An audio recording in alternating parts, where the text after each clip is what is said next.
এই দেখেন খুনি হাসিনা সন্ত্রাসী বাহিনী চাঁদাবাজি করে, খুন গুম করে, সালার পুত্রা এখানে আস্তানা করে। এখানে দেশের ভিতরে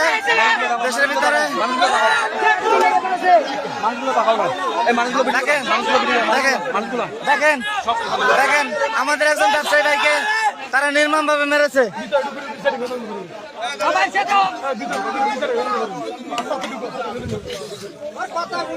দেখেন ভিডিওটা একটু ভালো করে করেন। এই দেখেন সন্ত্রাসীদের দেখেন, এই যে খুনি হাসিনার সন্ত্রাসী বাহিনী, সশস্ত্র বাহিনী দেখেন আপনারা দেখেন।